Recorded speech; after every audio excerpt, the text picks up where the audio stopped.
Assalamualaikum warahmatullahi wabarakatuh. Ketemu saya lagi Mas Santo di Raja Kaya Farm. Terima kasih teman-teman yang udah klik channel ini, yang udah subscribe juga, makasih.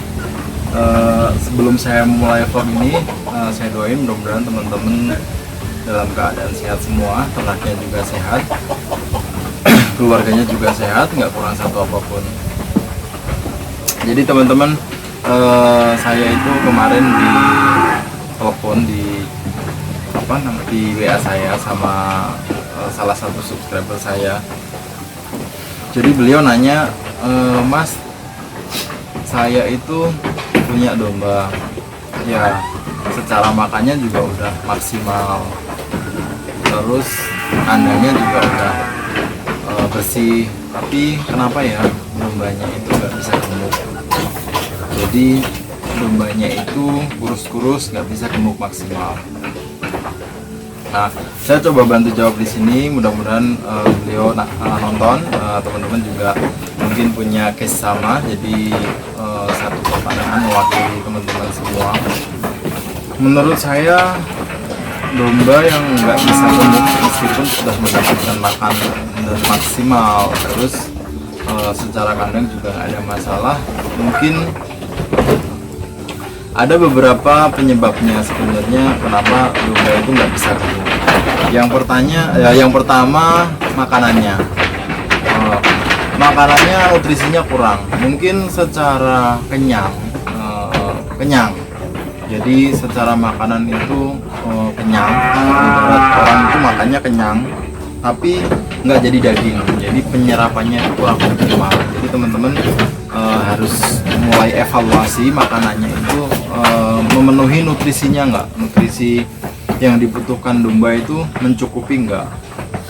Misalnya kadar protein kasarnya minimal 14%, nah itu udah ada belum, terus yang lain-lain. Terus yang kedua, mungkin dombanya cacingan.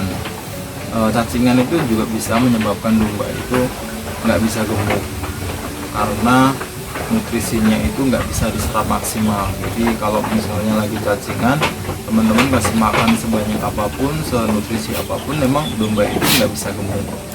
Jadi ciri-ciri cacingan itu dombanya perutnya cenderung membuncit, terus bulunya rada berdiri, kayak kurang sehat gitu loh. Jadi bulunya itu nggak halus gitu, jadi semacam kayak berdiri, jadi badannya juga agak membongkok, jadi nggak agresif juga kalau lagi cacingan. Teman-teman bisa kasih obat cacing. Kalau saya pakainya itu yang ini dari Medion, Bonzolka itu saya pakai itu.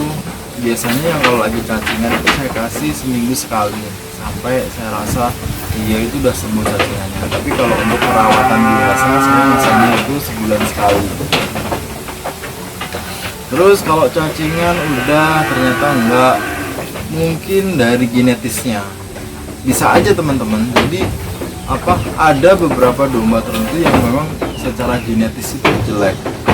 Mau teman-teman rawat kayak gimana pun, mau teman-teman kasih makan gimana pun, treatment apapun, ya dia tetap kayak gitu. Itu berkenaan sama genetis. Kalau sudah berkenaan sama genetis gitu susah, nggak bisa diapa-apain. Kalau saya sih biasanya domba datang, kalau di saya itu kalau sebulan dia nggak ada AKG-nya itu nggak memenuhi standar saya, biasanya saya langsung tukar, langsung jual, karena memang itu berpotensi sebagai beban. Jadi beban kandang itu makannya sama dengan yang lain, perawatannya sama dengan yang lain, treatmentnya sama dengan yang lain, tapi dia nggak mengalami pertumbuhan dan perkembangan sama dengan yang lain. Itu udah pasti sebulan ketahuan, itu langsung saya jual, biasanya langsung saya tukerin. Nggak lama-lama, sebulan udah ketahuan kalau ini beban kandang, udah dijual.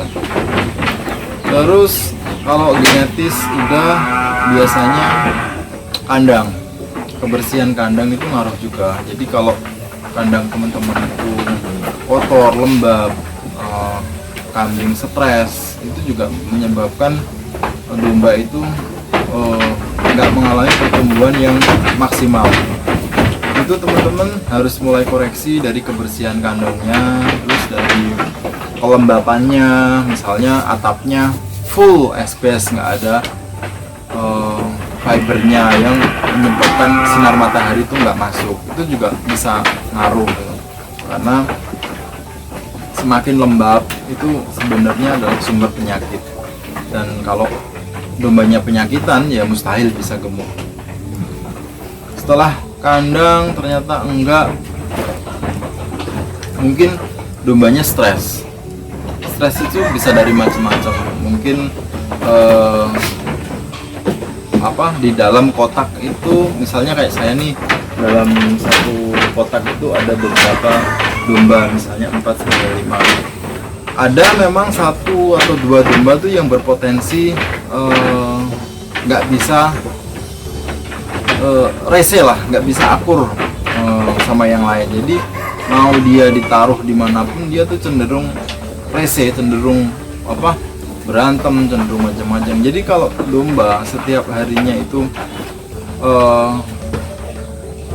ribut, setiap harinya rese, itu juga susah buat gemuk, karena energi dia tuh habis buat buat mondar-mandir, buat tumbukan, buat macam-macam, itu udah gitu. Jadi saya selalu pantau, maksudnya pasangan mana dalam satu kotak itu yang berpotensi kayak gitu. Kalau ada satu aja yang kayak gitu, segera saya pisahin, saya kasih treatment khusus. Misalnya saya pisahin, saya sendiriin. Memang dia yang berpotensi rewel saya sendiriin, tapi kalau emang nggak ada, itu nggak masalah.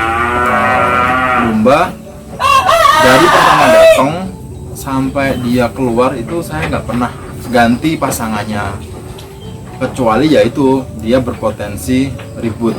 Karena apa saya kayak gitu? Karena domba, semakin teman-teman domba ganti pasangan dalam satu kotak, itu sebenarnya dia adaptasinya makin lama. Jadi kalau domba itu sebenarnya kalau disatuin dalam satu kotak itu sebenarnya dia nyari raja. Asal nanti rajanya udah ketemu, ibaratnya siapa yang paling dominan, itu biasanya udah kelar masa berantemnya. Jadi kalau teman-teman gonta-ganti pasangannya itu berpotensi setiap harinya ribut. Jadi makanya tempat saya, kalau memang dia nggak berpotensi ribut dari awal datang di kotak itu nggak pernah saya pindah. Dari awal di situ sampai keluar dijual, itu tetap di situ. Misalnya laku 1, laku 2, tetap biarin. Dari 5 tinggal 2 misalnya, tetap saya biarin. Kecuali misalnya tinggal 1, saya satuin ke yang lain untuk menghemat efisien kerja anak kandang. Tapi selama masih 2-3 ke atas ya saya biarin. Jadi dari awal pasangannya ya itu dulu, makanya nggak berpotensi buat ribut. Karena bagi saya kalau penggemukan, kalau setiap harinya ribut itu sayang banget, karena energinya kepake buat energinya habis buat ribut. Jadi gemuknya bisa lebih lama. Jadi itu aja menurut saya, pandangan saya dari pertanyaan salah satu subscriber saya yang telepon di WA. Mudah-mudahan beliau hari ini nonton, teman-teman juga bisa tahu jawabannya. Kalau misalnya jawaban saya kurang, mungkin teman-teman punya pengalaman lain, dia boleh di share ke komen, boleh dibagiin ke teman-teman semua. Karena di sini kita sama-sama belajar, mudah-mudahan kita sama-sama pinter bareng-bareng, kita belajar bareng-bareng. Itu aja vlog saya hari ini teman-teman. Makasih udah nonton sampai habis, makasih udah nggak skip.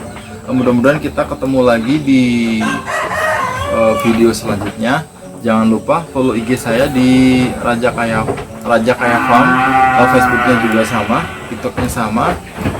Terus jangan lupa subscribe channel ini, nyalakan notifikasinya biar teman-teman nggak ketinggalan setiap ada update terbaru dari saya.